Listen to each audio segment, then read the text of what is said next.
How many of you have ever played fantasy football? Raise your hands. Okay. So last year, $70 billion was bet in fantasy football. That's obviously a lot of money, right? $70 billion. Yes. And there was 23 million people that got involved in all the different fantasy football leagues. And I'm going to show you or demonstrate how fantasy football draft works. And there's two types of drafts. There's a snake draft, which you're all pre-assigned numbers, which is your draft order. Here there's an 8-person league. The first person obviously goes first, second, third, fourth, fifth, sixth, seventh, and eighth. But once it gets to the 8th person, it loops back around so that the 8th person doesn't get stuck with the last pick all the time. That kind of stink. So it'll go back and forth, and then once you get back here, I'll start over 1, 2, 3, 4, 5, 6, 7, 8.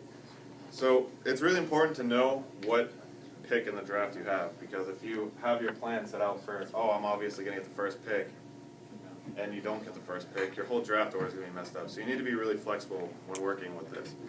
And the other type of draft is the auction draft, which is you nominate a player, say Adrian Peterson, and he's consistently one of the best. So you have $200 to work with, and you have to fill 16 spots. And there's two ways to do that. You can either be really aggressive with the draft and fork out a lot of money and get like the superstars, like all the really good players, and get a lot of points. Or you can go the conservative route and kind of go for like subpar players, but if you go aggressive, you're going to get like 3 or 4 really good players, and then the rest are going to be like scrubs, like people that no one really knows about or no one really cares about. Or you can go conservative and kind of go middle line the whole way. And it's really important to know that who you're going to be with. Like how the auction works is you nominate a player, and then the bidding starts at $1. And it's really important to know who you're betting for. Because people like Adrian Peterson, like I mentioned before, he's going to fetch like sometimes over $50. So that's a fourth of your auction money. So you need to know before you go in whether or not you want to fork out a lot of money for these superstars, or kind of play conservative and say, hey, I'll wait for someone else that's not really as well known. So you kind of take a risk there, not knowing how well they're going to do, but you're not going to spend as much money. You can have a lot of middle line players.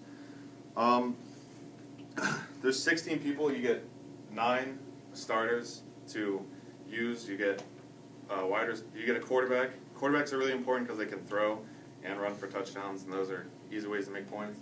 Running backs are really important. Wide receivers, you can have I think it's 2 wide receivers, a tight end, and then there's flex positions, so you can have play like another wide receiver, another running back. Those are really important. And a kicker, which he gets points when he kicks a field goal or kicks an extra point, and a defense. And if you're doing the auction, it's usually a good idea to spend a lot of your money on the quarterbacks and running backs, because that's where most of your points will come from.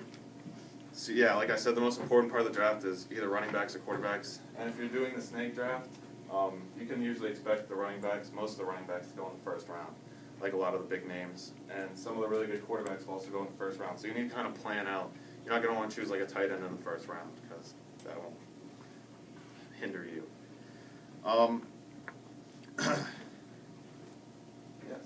So, like I said, the aggressive, you're forking out a lot of money, but you get good return on your players. Or you can go conservative. You don't really spend as much, but your team's not going to be the best.